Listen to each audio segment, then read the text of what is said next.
Mga hinablos, pupunta tayo ng Masbate at ngayon nandito tayo sa may jackliner sa Camias, Cubao dahil sasakay tayo ng bus papuntang Lucena, Dalahican Port. At ito nga, maaga akong dumating dito sa jackliner sa may Camias, Cubao at ang oras ng biyahe ng bus ay alas 9 pa, kaya mag-antay-antay muna tayo dito.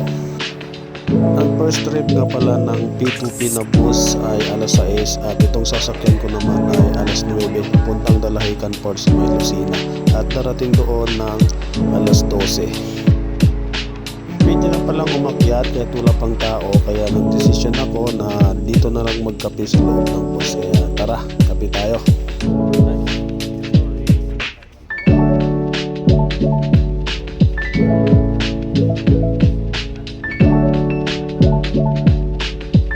So ayun, mga bandang alas 9 ay umalis na agad ang bus at ang daan pala nito ay sa Skyway at mag-i-exit ng Santo Tomas.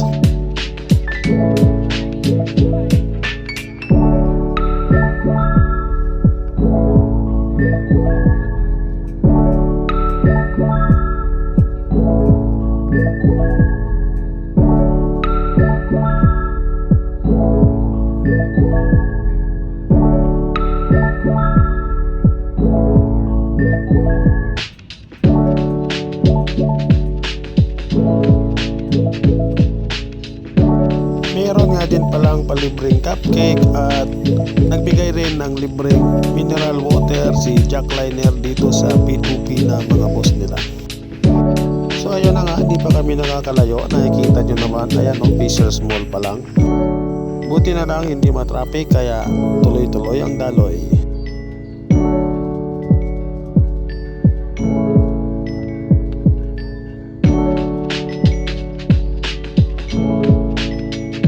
Sa puntong ito ay paakyat na kami ng Skyway at mas mabilis ang dating natin sa Dalahican dahil expressway tayo.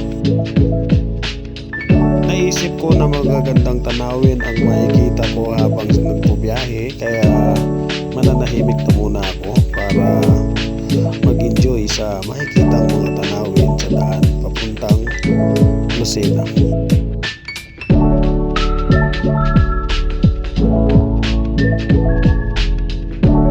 Ang nakikita nyo nga pala ay ang view ng Metro Manila habang nasa Skyway.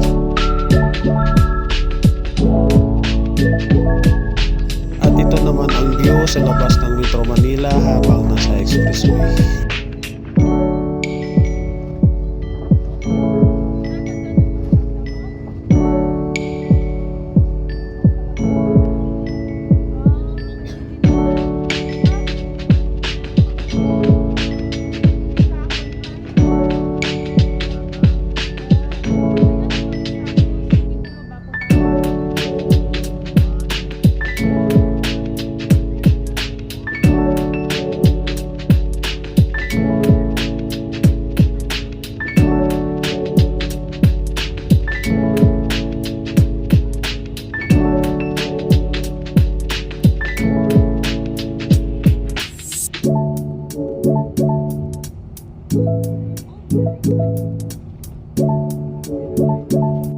Dito nga ay palabas na kami ng expressway at medyo lubat na, kaya naisip ko na sa Lucena na lang ulit ako mag-video.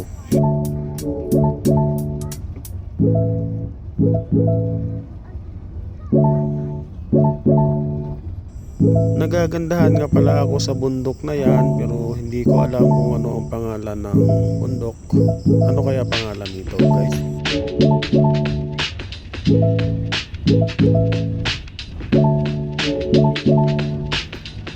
So ayan nga guys, at nakapasok na kami sa Dalahican Port, kaya nakikita natin may dagat na. At ito, nakikita na rin natin ang mga barko na babiyaheng Mindoro, Romblon, Marinduque at Masbate.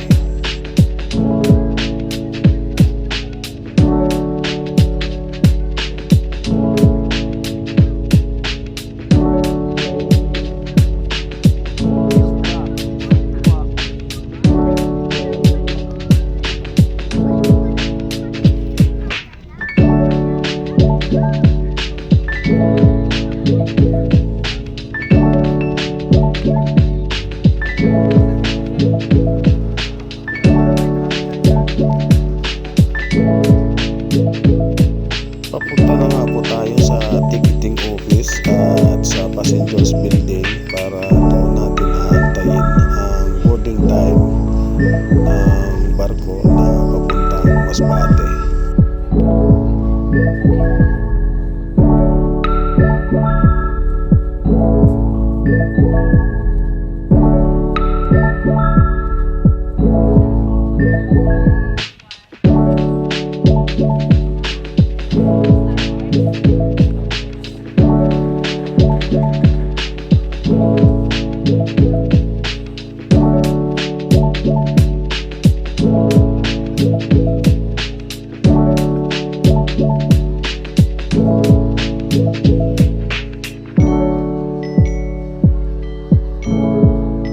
Ito nga pala ang barko sasakyan natin papuntang Masbate. Bagong-bago siya, 2021 ang year belt.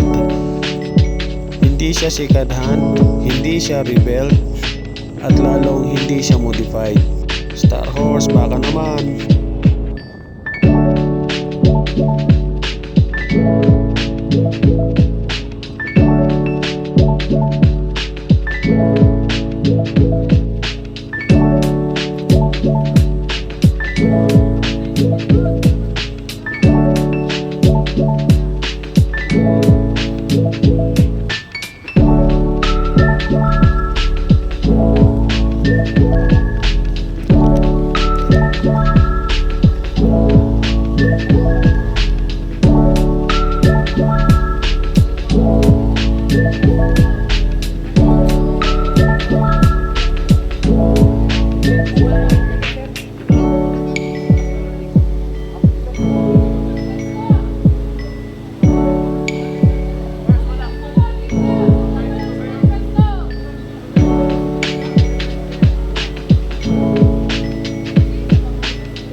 So dito nga paakyat na ako para makapag-relax sa taas.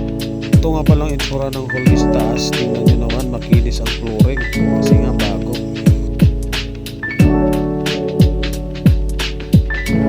Ito ang isa sa mga passenger cabin ng Star Horse. Malamig, walang amoy, at maaalata mo talaga na bago pa yung mga bunks, ang mga tulugan ng mga pasahero. Isa ito sa mga rason kung bakit mas gusto kong magbiyaheng Lucena nang sumasakay sa barko kaysa magbiyahe ng South Road na nakapos pa uwi ng Masbate, kasi dito mas relax ka, makakapagtulog ka, makakalakad-lakad ka at hindi ka pigil na pigil sa pag-ihi at sa pagdumi. Ang CR nga pala nila dito ay malinis din kasi nga bago at may aircon pa.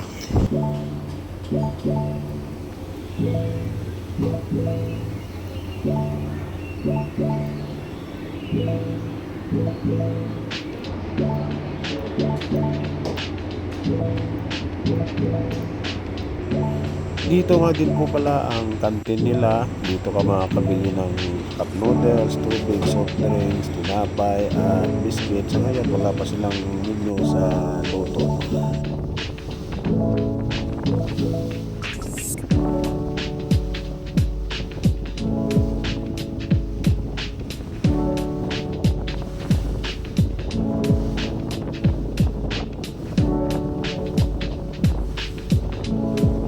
Ten knots lang daw ang takbo nitong Star Horse at 13 to 14 hours ang biyahe papuntang Masbate Port. Pansinin nyo guys, mahimbing at komportable ang tulog ng mga pasahero dahil malamig ang kabina.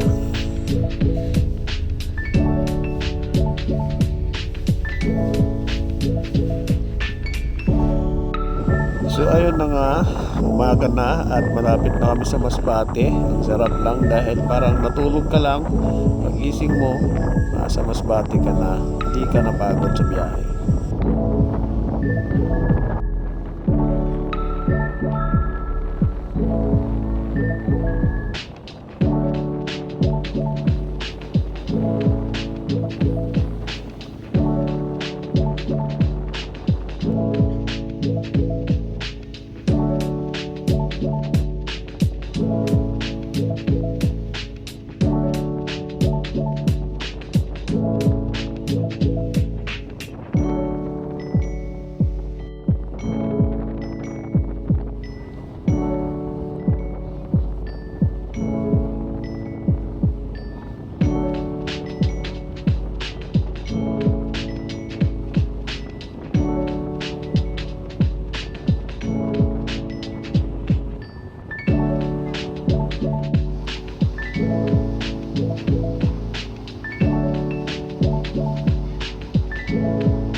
So ayan nga po mga hinablos, nasa Masbate na tayo at ito ang port ng Masbate.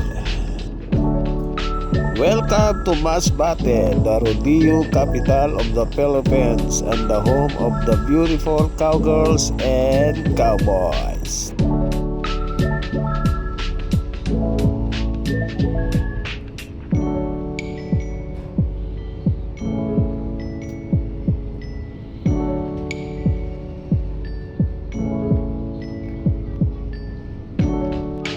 Dito napansin ko magaling magmanyobrada ang kapitan ng Star Horse. Kanina pinaikot niya yung Star Horse gamit ang astern at bow thruster ng barko at dahan-dahan niyang pinaatras sa manyobrada pupa hanggang sa papatong ang rampa.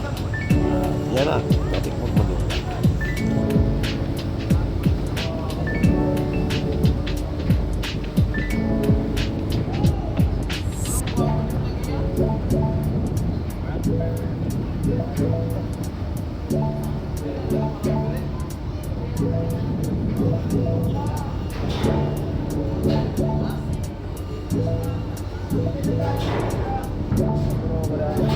Hanggang dito na lang tayo mga hinamblos, kaya salamat sa inyong pagpanood at tinapos ko yung video.